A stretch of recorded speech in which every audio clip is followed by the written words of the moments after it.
Good evening, everybody. Thank you for joining us on our pre-camp webinar before we hit the grounds of the Woodland Sports Park next weekend on September 28th and 29th. Before we dive into the content for the evening, we're going to take a quick look at the agenda.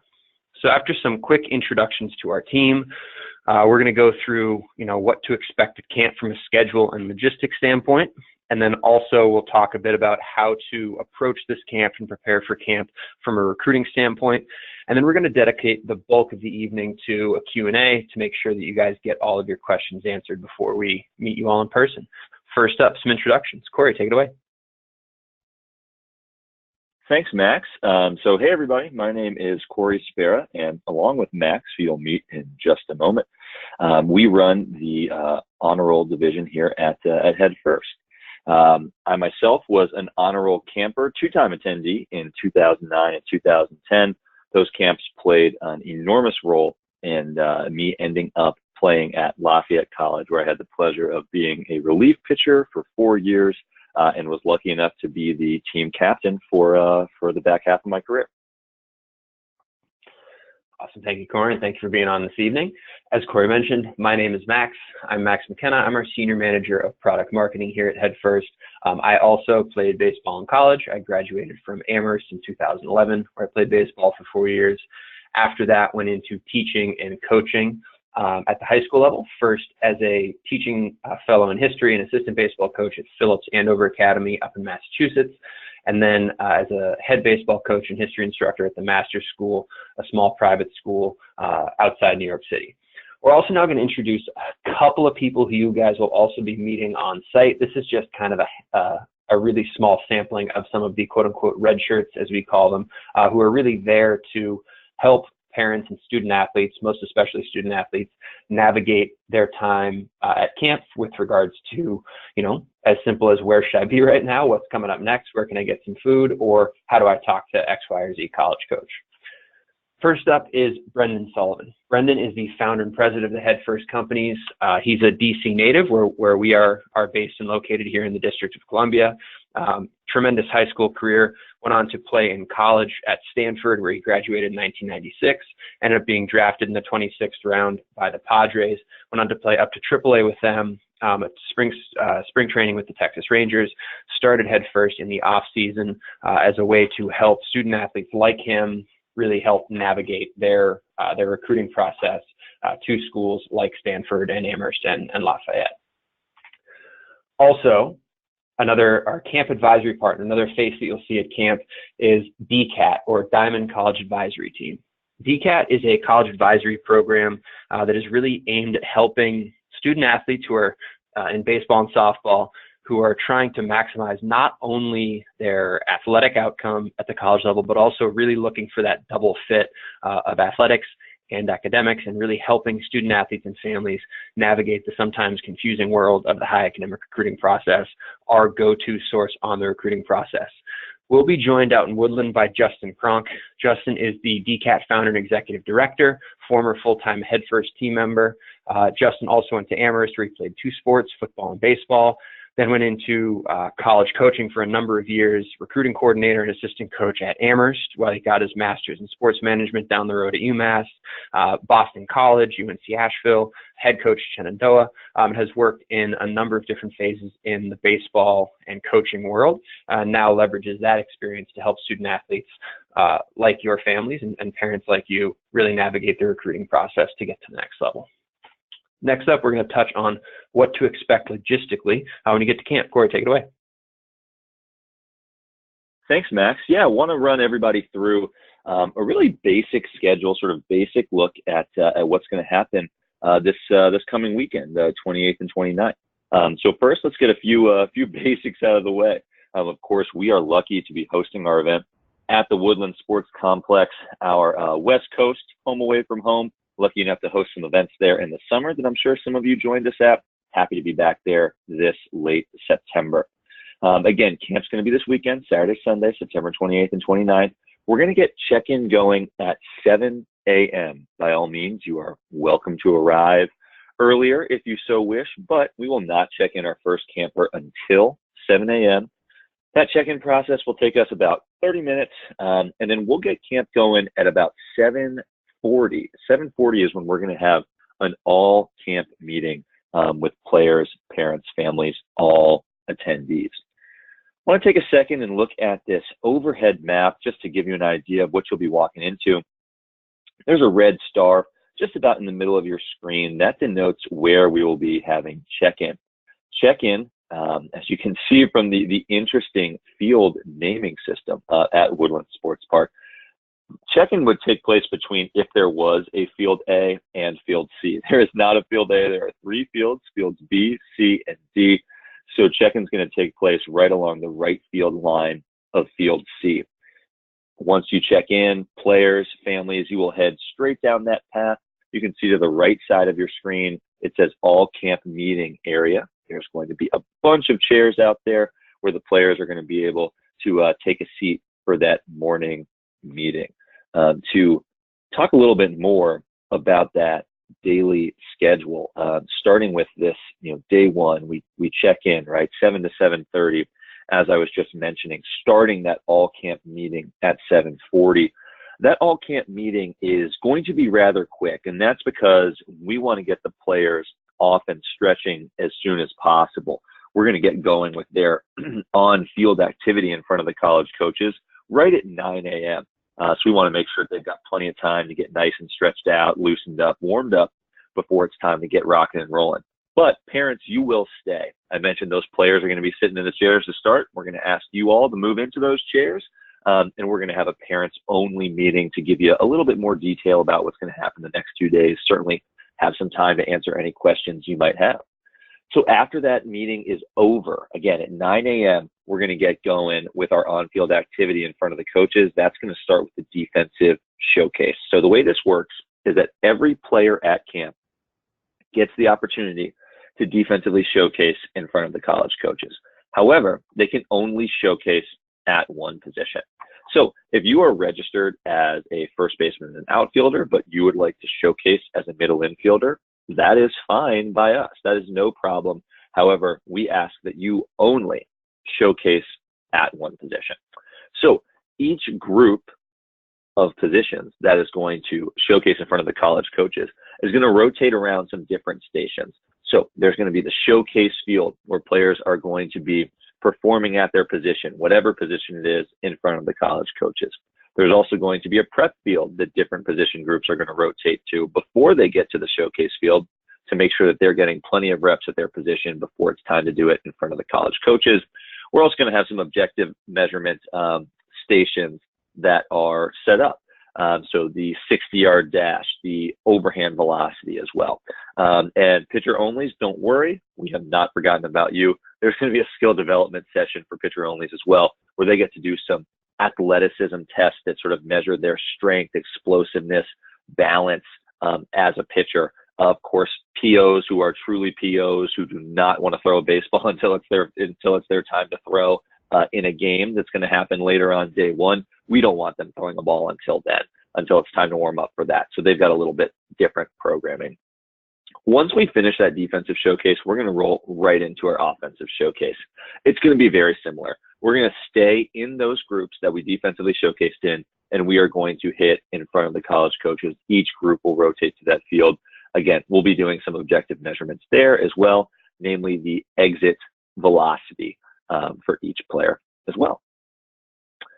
That gets us through day one morning into the afternoon of day one. And that is when we start our simulated games. So once players check in, while they're doing all of their showcases, our team is hard at work assigning these players to teams.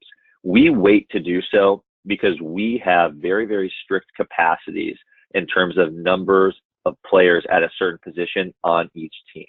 Of course, we could do this before camp started, just based on the enrollments we have. However, the numbers that actually show up to camp are a little bit different than the numbers that enroll in camp. So we want to make sure that these teams are as balanced position-wise as possible to maximize playing time. So we wait to do that, and then we communicate it to you during those showcases, once those showcases are over, before the afternoon games get started. Those afternoon games are going to consist of one 7-inning game for each team. So each player is going to play in one 7-inning game on the afternoon of day one, and then they're going to get the opportunity to play in 2 7-inning games on day 2.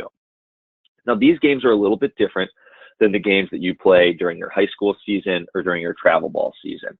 These games are designed to facilitate action, maximize opportunities, as you can see there on the screen.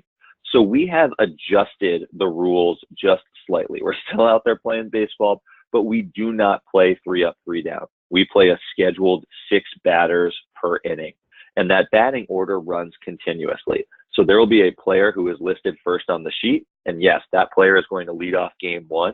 But if game 1 finishes with the 7th batter, game 2 is going to start with the 8th batter. So that batting order is going to run continuously. We're also going to have the defensive rotations that are going to be mapped out so that each player knows what position they're going to be playing during each inning of the game. And again, that is balanced so that we can maximize the opportunities of every single player. There's not going to be a situation where there are 7 shortstops on one team and 1 shortstop on another. No, it's going to look very balanced across positions, across teams throughout the camp.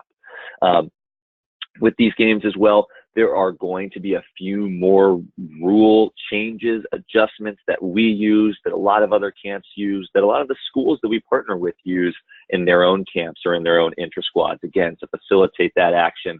We're going to go over those in detail once you get on site, but just to name a few, every at-bat starts with a 1-and-1 count to facilitate swinging the bat as a hitter and throwing strikes as a pitcher.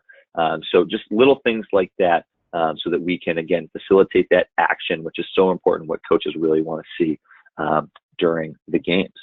To shift to day 2 here, I know that I already alluded to it. Each player, each team is going to get the opportunity to play in 2 7-inning games on day 2. A few notes here.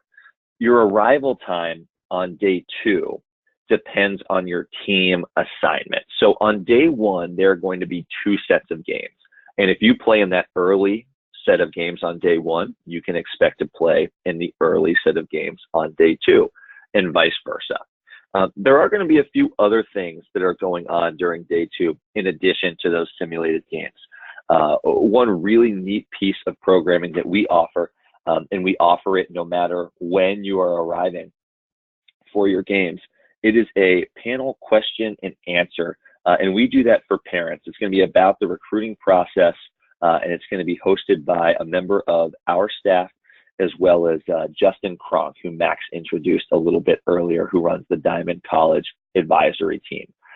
It's going to be, again, largely question and answer, just really give an opportunity for parents to be candid with us and their questions, and for us to return that favor. As folks who have been in this high academic recruiting space for a long time, hopefully we'll be able to illuminate some things in what often is a very confusing process. A few other things as well. There's going to be an all-camp meeting that's going to be led by our head first team. But important here, there's going to be no programming, no additional meetings after a team's second game. So if you're playing in that early game slot and you're going to play in the first game and the third game of the day, there is nothing after that third game. You are free to head out. Of course, you are more than welcome to hang out on site, interact with us, ask us any questions, maybe more importantly, hang out with the college coaches, get to connect with those folks while you're there. But no matter what game slot you are a part of, first game slot, second game slot, camp will be over by 5 p.m. We know folks have flights to catch, long drives to make, and we make sure that camp will end before that 5 o'clock hour hits, such that folks can get on the road or in the air and make it back home at a reasonable hour. A couple other notes that I'd like to highlight here. Again, we are so lucky to be at the Woodland Sports Complex. Great folks over there, and a really, really nice facility that if you haven't been to, I think you're really going to enjoy watching a weekend of baseball at. It is an all-turf facility. That includes the pitcher's mounds. So metal spikes are not allowed on the fields. We really value our relationship with the Woodland Sports Complex, and this is something that we are going to make sure that we enforce pretty strictly. So please, no metal spikes on these fields. However, molded, rubber spikes, turf shoes, sneakers, all of those completely fair game. A quick note for pitchers. As someone who has pitched on these turf mounds, I'm sure many of you have as well, you do not want to wear, in my opinion, molded or rubber spikes. We have found from personal experience, from the experience of campers who have come before you, turf shoes or a really hefty sneaker that you're comfortable in is going to be much better getting traction on those turf mounds than even a rubber or a molded spike. Another quick note here, just about bats and helmets. We will have helmets in each dugout. Of course, players can use their own helmets. There's no rule that you have to use ours, but sometimes it gets a little crowded in that carry-on suitcases. That's how you have to travel. So if that's something you need to leave behind, by all means, please feel free to do so. And of course, we just ask that the bats you use meet the current high school regulations. Thank you, Corey. And now we're going to hop into how to prepare for camp from a recruiting and engagement standpoint as well. Obviously, these 2 days really crucial when you think about your recruiting. That's why we're all going out to Woodland. So when we think about our camp engagement and how to approach this from a recruiting standpoint, we separate it into those 3 different buckets that you see there on the screen. There's before camp, there's at camp, and then there's after camp. So before camp, the phase that we're in right now, really key for this phase is research and communication. So what I advise for before, between now and when camp starts on Saturday morning, have your student athlete, or if you, as a student athlete, I would take a look through the list of schools that will be joining us and do some research on all those schools. You might have some schools that are already on your list or that you already know that you are interested in, which is great. I would encourage you to take a look at those schools and send emails to those coaches and say, hey, coach, I'm really excited to meet you face-to-face in Woodland. I'm really excited to meet you. I'm really looking forward to playing in front of you. But also I'd say keep an open mind and take a look at that list of schools and say, oh, what else might look like some of those schools that I'm also considering, and maybe drop a line to some of those coaches as well. Now, I would note that this time of year is pretty busy for these coaches with fall ball, as well as re-getting into their off-campus recruiting efforts, their own on-campus camps. So they might not have time to get back to you and respond to every email that they do get from student athletes during this time, but they are reading them, and they'll often process them. They'll fold them away and say, then when you walk up and say, hi, coach, I'm Max McKenna. I sent you an email. I had my transcript. Then they'll say, yep, it's good to put a face to a name. It's nice to meet you face to face. So setting the table with that pre-camp communication can be a really important piece of starting these conversations at camp. And you see there at camp, the key is that first bullet, engage, engage, engage. It's a really unique 2-day opportunity to speak face-to-face with these coaches and get to know them, get to share a baseball field with them and get some instruction from them, get some coaching from them, and also get to know them a little bit, off the field, on the field. What's their coaching style? What are they looking for in a recruit, et cetera? Really get a chance to get a peek behind the curtain on this recruiting, and also give them the same opportunity for you. What's unique about this platform, about a Head First Honor Roll camp, in my opinion, is that it gives coaches a really good opportunity to get more insight into a player, not just watching them from the outside of the chain link and say, oh, that kid can really swing the bat. That's important. But they're also looking at who is the right type of kid for my program, who can really deliver value to the locker room culture, the program that I'm building, on the field and off the field and in the community as a whole. So giving coaches the opportunity to interact with them and really get to know you a little bit on and off the field can be really important. Now, this can be kind of intimidating. Walking up, you see here a player introducing himself to Bobby Perez from Emory. That's great. That can be kind of intimidating. The good news about this, though, is that the Head First programming is built and designed to help facilitate this type of interaction. So you don't necessarily need to be the kid who's the extrovert's extrovert and is chasing the coach from your dream school, across the complex to start that conversation. These conversations have a lot of opportunity to arise organically. You'll notice that during all of those games that Corey was talking about, coaches will be assigned to your field. They will be in your dugout. They'll be roaming around the complex for half the games. there's a lot of opportunity for you to just bump into a coach, or to be in the dugout with them, or to be playing shortstop when they're standing behind you, whatever the case may be. So take advantage of these opportunities that come about organically and use them to help advance your baseball game. Obviously, use these opportunities to get some instruction, to get some coaching from these guys, and say, hey, what could I have done on that backhand to make it a little bit smoother, or on that double cut to make it a little bit smoother to get the guy at third base, but also to advance your recruiting and give these coaches a little bit of insight into who you are as a player, certainly, as well. Then there's that third bullet point, after camp. And I think that one misconception that we see from student athletes at camp is they come to camp, they might send an email or two beforehand, they talk to some coaches while they're there, and then if they're not, committed by the time Sunday afternoon rolls around, they say, well, that didn't work. That's not the reality for most players who are going to be at camp, but what it does offer is a really unique platform for student athletes to follow up with coaches. So having the opportunity to share the fields with them gives you a great excuse and a great platform to leverage this experience, these 2 days, this discrete 2-day experience, moving forward to deliver value in your recruiting process as well. So absolutely key to that is reconnecting and following up with the coaches that you connected with while you're on site. If you had a great conversation with a coach, send them a handwritten note, send them an email. The next time you're on campus, send them an email and drop by for a visit, whatever the case may be. So that third bucket of following up after camp is a really, really important one that I like to harp on and really make sure that student athletes and parents keep in mind.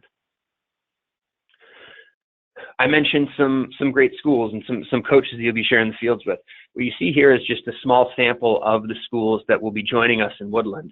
And we're really proud to partner with these schools, because one thing that you'll notice is these are all really excellent athletic and academic institutions from across the country.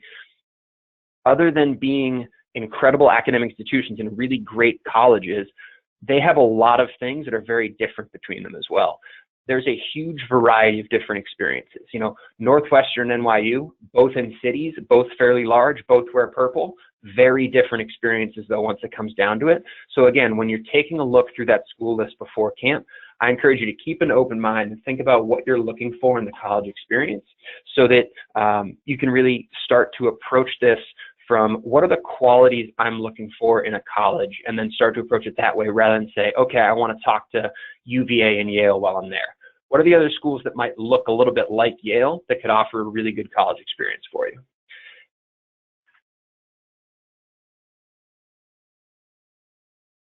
Max, thank you very much. Just want to make a couple more quick points from my end. And one is from the very exciting world of NCAA legislation. I want to take just 90 seconds to talk about a rule here and how it affects our camps on site. This rule states that if you have not completed September 1st of your junior year of high school, then you are not allowed to have a recruiting specific conversation with a Division I coach. So let's unpack that really quickly, and let's talk first about those student athletes who have indeed completed September 1st of their junior year. And this is a really exciting time of year in the fall, because as opposed to our summer camps, where generally this just applies to one class of players, it applies to two classes of players. Our current seniors who are early in their senior year right now, as well as our current juniors. Both of those classes are able to have recruiting specific conversations with Division I coaches. So what do I mean by a recruiting specific conversation? Think of it as a conversation that's a little bit more persuasive in nature. You're talking to me as the Division I coach from Lafayette College, and you're telling me why you think you are a great fit for my program, why you should play baseball at Lafayette, why I should offer you a spot on my team. And I, in return, am saying, yes, this is why you should take my opportunity over other opportunities, why you should come play baseball at Lafayette College. Again, it's recruiting specific in nature. It airs a little bit more on that persuasive side. For those players who have completed September 1st of their junior year, again, our seniors and juniors, members of the class of 2020 and 2021, you're going to get a black headfirst wristband when you check in on the morning of day one. This just indicates to coaches that you are eligible to have these recruiting specific conversations with Division I schools. Of course, if you're not a wristband player, by all means, don't feel like you need to wear the wristband during the game, especially if you're a pitcher and you don't want to pitch with it. I get it. We just ask that when you go to interact with coaches in the dugout, between games, after games, whatever it may be, just slip that wristband on just to let the coaches know that you're able to have those conversations with them. So if you're a member of the class of 2022 or younger, so you're a current sophomore or younger, this of course means that you are not allowed to have conversations with Division I coaches, right? No, wrong. Absolutely wrong. You just can't have the recruiting specific conversations. So what can you talk about? 3 buckets I want to highlight quickly here. By all means, you need to introduce yourself to them, get to know them a little bit, tell them a little bit about yourself, start building these connections when you're a younger player so that you can sort of reap the benefits of them as you get older. Coaches are going to be all over the place. They're going to be in the dugouts. They're going to be on the field during these games. Use them for instruction, okay? There's, Josh Schulman from Yale. Coach Schulman is going to be out in the shallow outfield of a field, and you might make a play, and he's going to have something to say about it. Engage with him. Have a conversation. Understand what he's trying to tell you, what he thought you did well, what he thinks that you can do better. Have that conversation. Just so vital. And along the same lines, use these coaches to help develop your game, to help improve as a ball player. They're all out there to evaluate players, to recruit, and they're so good at doing that. But they're also phenomenal coaches, phenomenal developers of young baseball players like yourselves. So after the game, a coach will have been in your dugout. He's going to see you have 3 at-bats. Talk to him. See what he thinks. What was the difference between that double that you hit in the gap versus that ball that you rolled over to the shortstop? Ask him those questions. See how they can help you develop your game and improve as a ball player. One more point on this. I've been trying to choose my words carefully and say Division I coaches. This rule only applies to Division I coaches. So they're going to be representatives from Division II, Division III, NAIA. You can have recruiting specific conversations if you're a member of the class of 2022 or younger with those coaches if you so wish, just not with the Division I coaches. That is who the rule applies to. I want to talk about a couple of partners that we have here on Peak. It's a third-party hotel provider that we partner with to get the best rates and deals in town. I'm sure many of you have your travel plans solidified. If not, and you need some suggestions, feel free to go to our website, the Enrolled Athletes tab at the top of the page. Click that, scroll down to Travel and Accommodations Baseball. You'll then be able to scroll down on that page that it links out to find those different on-peak opportunities and the hotel suggestions that they have made for us on there. One more partner that I would love to highlight from my end, and that is Next Pro. Next Pro is our video partner. Next Pro puts together a pretty cool product. They record every pitch of every game. They then cut up that video and tag each pitch to the hitter and the pitcher involved in the play. They do that from 5 camera angles. They also have a 6th camera angle that captures the entire field and captures defensive plays as well. Very cool thing that they do for us. They take all of that video, they assign it to the players, whether you're a hitter, a pitcher, or both. All of your video gets assigned to your name, and you get put into a searchable database for all of the college coaches to go into after the event.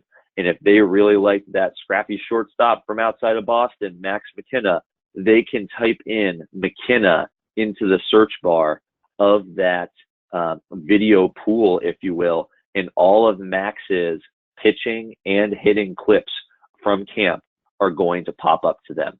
Really, really helpful feature for our college coaches. Of course, it can be a really helpful feature for you. If you haven't received an email from NextPro yet, you certainly will. In that email, there's going to be information on how you can purchase that film and put together a pretty neat highlight video and have a great recruiting tool of your own to send to college coaches after camp and throughout your recruiting process. Awesome. Thank you, Corey. And now, as promised, I want to make sure that we work into the Q&A, the most important reason why we're all here, which is to make sure that we get all of your guys' questions answered before we get a chance to see you. So in the GoToWebinar toolbar where you found that hand icon earlier in the evening, you should see a little questions tab. To send a question, you just type your question right in there, hit send. We're going to do our best to address any and all questions that come up now live via this webinar to either Corey or myself. If we don't have a chance to answer it live on the air, so to speak, we'll either get back to you via chat or we'll follow up first thing tomorrow or later tonight with answers to any questions, especially if they're a little bit more specific to your student athlete. So with that, I'd love to roll into the Q&A. Corey, first question coming in. We mentioned, these are going to be some fairly long days. What's the situation for fueling these players up in terms of food, hydration, water? Like, what's the situation for these material resources on site? Awesome question, Max. And yeah, obviously supremely important as well. We are used to some very, very hot days out in Woodland. Forecast right now seems to be beautiful. And not the 90-degree heat, 90-degree plus heat that we're used to out there. That does not mean that it's not important to hydrate, and we are going to have water in every dugout of every field. It is going to be, there will be copious amounts, and it will be readily available to every player whenever they would like it. That is the only type of drink that we are going to provide to players. So if players would like to have some Gatorade or protein shakes, whatever is sort of up their alley, gets them right before they're playing or after they play, we ask that they just bring a cooler. They are more than welcome to bring that with them. There's sort of no gate regulations on what you can bring into the facility. So we will provide the water. If you'd like to bring anything else, by all means, please feel free to do so. Parents, of course, that goes for you as well. In terms of food on site, that's not something that we provide, but it is something that is provided on site if you would like it. There is a phenomenal snack stand, Max. I would say it's probably the best that we deal with across the country, and we deal with many. It is hosted, I should say, by Las Brazas, a taco spot in town. They've got a little satellite location at the Woodland Sports Complex, cooking up tacos and whatever else you might want. Really, really great option there if you would not like to leave the grounds of the facility to get some food. You don't have to. Of course, there are going to be plenty of spots nearby where you can fuel up very quickly as well. You will be able to find via your phone plenty of options within a mile or two. We will also highlight a few of those options in the at camp program that we will give you upon check-in. So plenty of different ways to stay hydrated and get fueled up, Max, out in Woodland. Awesome. And then next one I'm gonna knock out quickly and then go to another one, which is, are wood bats allowed? Yes, as Corey mentioned during the equipment section, as long as it is a bat that is legal for high school, then you are more than welcome to swing it at camp, which would mean either wood is certainly welcome or BB core as well. Now, most of these schools, actually, I think all of the schools that are in attendance do play in metal bat leagues. So I would say feel free to swing that metal bat, and that's generally what I would recommend. But if your player plays in a wood bat league, or if that's what he's most comfortable with, you are certainly more than welcome to swing that as well. Corey, a question on showcasing as a primary pitcher or a secondary pitcher and a primary or secondary position player. If you're a two-way guy, what do you recommend that morning look like if you want to both pitch and showcase defensively? Max, awesome question. If you are a true two-way guy, what I mean by that is you legitimately would like, if the opportunity is provided to you, to play both positions at the college level, or not so much both positions, but a field position as well as throwing off the mound. If that is what interests you, then you should absolutely take part in the defensive showcase at whatever that field position is. The pitcher power profile, which is the programming that we have put together for pitcher onlys, is fantastic. It makes for a very fun morning, and provides you with some data that really sort of gives you a great idea of where you are as a pitcher in terms of strength and balance and athleticism. That data is given to the college coaches. This is not something that is done in front of the college coaches. If you legitimately think that you have an opportunity or might have an opportunity to not only pitch, but to play a field position at the college level, you should absolutely take part in the defensive showcase at whatever that position is, and then play that position in the games and throw your innings in the games as well. Absolutely. And just to double down on this, if you are signed up as a two-way guy, if you're a pitcher and a position player, you always will have the opportunity to do both during the games. We just asked during the defensive showcase that you choose a defensive position to showcase at. So if you're a secondary pitcher, you'll be assigned pitching innings during the game. If you're a primary pitcher who decided to showcase with the middle infielders during the defensive showcase, you will be assigned innings as a primary pitcher during those games. Another question related to this that just came in is, do pitchers throw on both days? Kind of what's the pitching assignment? What does that look like? Basically, what we try to do is every pitcher will throw 1 or 2 innings on day 1, with a preference for, pitchers only, maybe getting that second inning because that's the position that they have really bulleted their ballot for.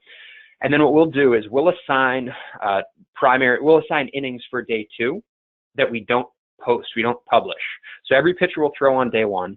Then when players arrive on day 2, we ask that all the pitchers check in with our pitching coordinator just to check in on how their arm's feeling. And we'll say, Spira, we have you set to go the 3rd and 4th of your team's first game. How's it feel? And he'll say, good, I feel great. I want those 2 innings. And we'll say, great, you got them. Or if you're feeling a little tender, you say, actually, coach, I'd really love to go 1. And we adjust those innings from there. The reason we don't post them on Saturday evening or before games or before players arrive on Sunday is for exactly that reason, that they are subject to some change, because we want to make sure that we're doing the absolute best thing that we can for players' arm health and making sure that they are comfortable with the innings that they are being assigned. One note on this is that we don't have pitch limits for these innings, but because we're starting with a 1-1 count, because pitchers are all throwing to 6 hitters during each innings, because of the rules that we have, there is a pretty natural limit and cap on the number of pitches that are going to throw. And so from the arm specialists that we have in-house and that we've consulted, we're doing everything that we can to make sure that we're assigning innings in a way that is healthy for young arms. And then also obviously want to make sure that we're checking in with those young arms to make sure that everything is good before they throw on day 2 as well. Corey, one question I'm going to toss over to you is kind of jersey-wise and also information-wise. What do we give them when they check in? Why do we give them a jersey with their number on it? Like, what's the information that is tied to that, and what do we give them when they check in on Saturday? Yeah, awesome question. When you check in Saturday morning, you're going to receive a few things. At the check-in table, you're going to receive 2 programs, 1 program for the player, 1 program for parent guardian. Whoever is traveling with that player has some good information in it. Already mentioned a little bit about it, but does have some info about camp, as well as a little bio on every school that is in attendance. If you are a current junior or senior, so a member of the class of 2020 or 2021, that is where you'll get your black wristband. You are going to head down the pathway a tad to our jersey station, and then you will get your jersey. That'll be the last thing that you receive when you check in. That jersey number is going to be tied to your name. We assign those jersey numbers the day before camp. Once we close down registration, we assign every player at camp a jersey number. We then send college coaches that day, and then again at camp in a print form, essentially a large roster with every player's name tied to their jersey number. We also provide them with their academic information, their year in school, all of their contact information. That information that you gave us during registration, when you filled out your profile, that is what is being passed along to those college coaches, except for, of course, when we ask you for what your top 5 schools are. Not to worry, that is kept completely confidential and not given over to the college coaches. But everything else is passed along to those schools, and that is how they know what player, which player is which, and sort of what their information is with them, such that they can pick number 56 out, go to their roster, see that's Max McKenna, see that he's from outside of Boston, a 2021 shortstop and pitcher, and got a 35 on his ACT. Very, very easy cheat sheet for them to get information quickly about the players by using those jersey numbers.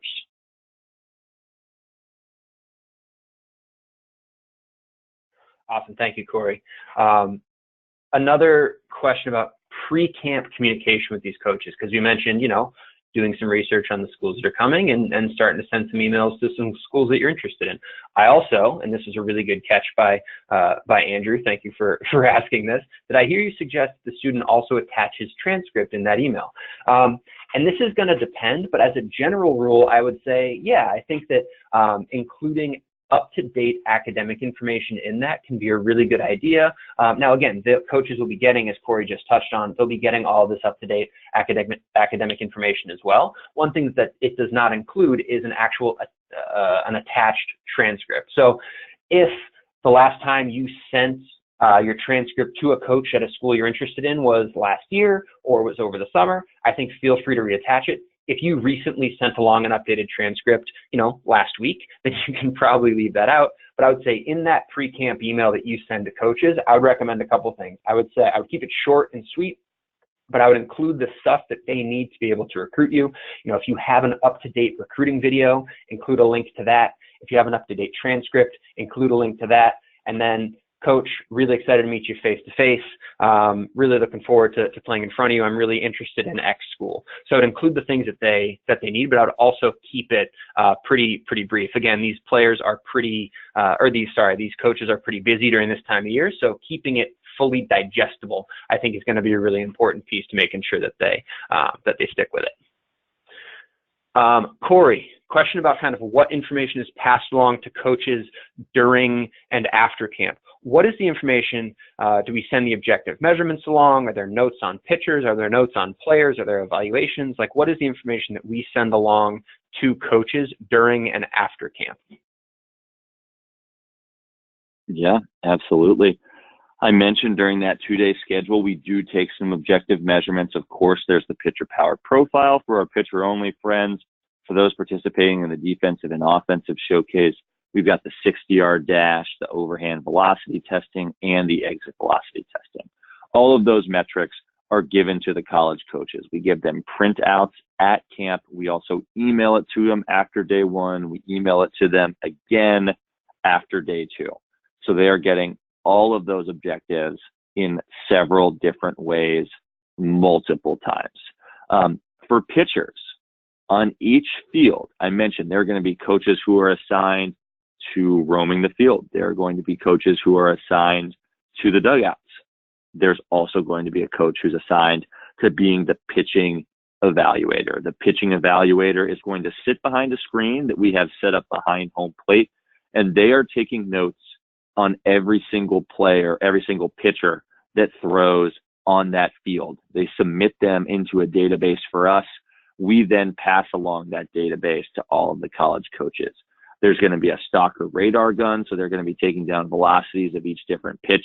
Then they're also going to be taking notes about each individual pitch, things that they think are good, things that they think could use some improvement. Also just things about athleticism and mound presence, sort of all these notes to get a holistic view of a pitcher. Again, those are all compiled into a database that we send out. And this happens on day 1 and day 2. So pitchers, primary pitcher who's going to be throwing on both of those days, they're going to get 2 pitching evaluations, both of which are going to be circulated to every single college coach in attendance. These reviews, these pitching evaluations, these are done sort of for the coaches by the coaches. This encourages them to be as candid as possible in their reviews, which is obviously very helpful from a recruiting perspective. Last piece there, Max, that you mentioned, just sort of player evaluations in general. This is something that gets asked a lot, something that we sort of consider and reconsider every year. Every year we sort of choose the same option, and that is to not do player evaluations. We'll talk a little bit more about this when you get on site, but basically what we've done with the coach rotations is that we've created sort of a matrix such that every single coach at camp could watch every single player at camp. That's really important to us in terms of maximizing your exposure as a player to the colleges and universities who are going to be in attendance. If we had coaches doing those evaluations for players and making a coach follow 5, 6 different players around for the entire camp and fill out that evaluation, we don't feel like we would be putting players in as good of a spot as we do by being able to be seen by every coach in attendance. So there are those pitching evaluations that get done on each field, but there are not player evaluations that are done for different field players. Absolutely. I think just to double down on that last point, Corey, we find that and this is due to, now 21 years of feedback from coaches, that the only thing that we want coaches to be doing while they're at camp is scouting and recruiting. That is what they're there to do. They're there to recruit. They recruit kids out of our camps each and every year. And this is as much as, yes, we don't want them to be doing written evaluations on a certain set of players at the risk of missing some others. It's also the level of catering that our teams provides for them as well. And just making sure that everything else other than the scouting and the recruiting is taken care of for them, so that our team is running every bit of the operation so that they can really be freed up just to watch you guys play and really take advantage of that opportunity. The next question is one about kind of updated information. We talked about, Corey, how important it was that coaches have this information and it's tied to the jersey. Is there a way for people for players to log in, see what their information is, update their information before camp? And the answer to this is yes. There is a link in the confirmation email that you got when you registered that should allow you to log into your profile through our registration system, which is a system called Active. And that should allow you to log in, take a look at the information that you provided, and make sure that it is all up to date. If you have any issues or any questions whatsoever, you can always send us an email to that email address that you see on the screen, and we can make sure that we get that updated. If you've gotten an updated GPA or an updated test score, or you've changed your email address, or whatever the case may be, if you send it to that showcase@headfirstcamps.com email address, we can make sure that everything is fully up to date before we pull that data. Again, we do ask that you send that by Thursday, because on Thursday we'll be pulling this data, and after that it won't be able to be updated in our system. There are ways of this, if anything escapes you or if anything comes up, we can update on site, but we do ask that you get any of those pre-camp updates in before Thursday afternoon.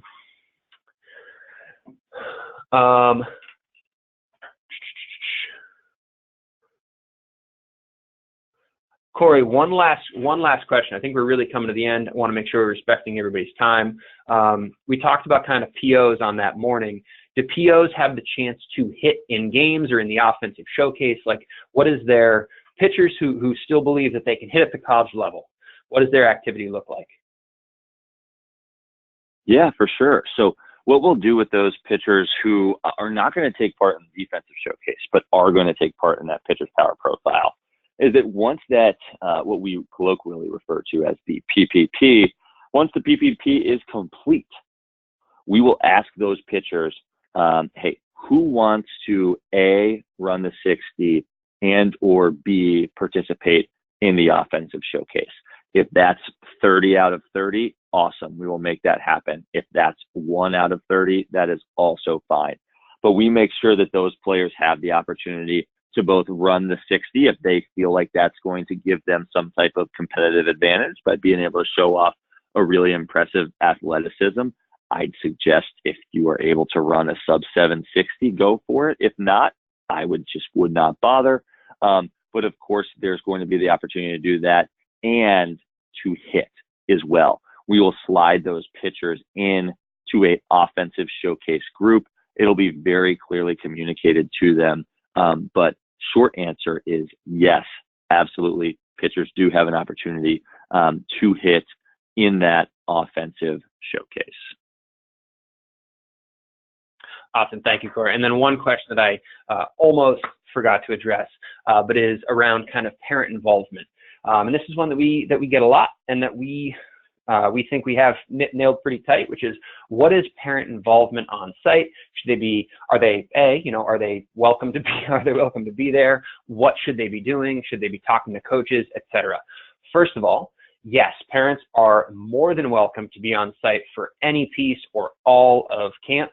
There will be some, as Corey mentioned, some parent-specific pieces of programming on both mornings of camp, so that parents-only meeting about what to expect and a little bit about kind of the emotions surrounding the recruiting process with Brendan that first morning, and then that Q&A as games get underway on day 2 as well. So some dedicated pieces of programming to help you guys be an effective recruiting resource for your student athletes as they navigate this. Other than that, there is not dedicated parent programming, but you are more than welcome to be there on site, watching games, supporting your student athlete, as well as being, or if you want to just be the Uber driver in the wallet that shows up and gives some money for lost process, and then, your player doesn't necessarily want you there, certainly leave that up to you. I would always want my parents there to help support me and watch me play. In terms of connecting and talking with college coaches, what I always advise is that parents do not make the first contact with a college coach. These college coaches want to recruit the student athletes because they are the ones who are going to be, with them for 4 years in their programs, spending 30, 40, 50 hours a week with them in season. So the person that they are recruiting is the student athlete, which is a really important piece of this. And a student athlete having the maturity to walk up, look a coach in the eye, give them a nice firm handshake and say, "Hey, Coach Spira, it's really nice to meet you. I'm really interested in Lafayette," is a great signifier of interest and also that maturity to these coaches. So I always recommend that a student athlete be the first point of contact. Now, some of these conversations at camp might progress to a point where a player says, "Hey, coach, can you hold on for 1 second? I'd love to introduce you to my mom and dad who are here, or to my uncle who brought me," or whatever the case is.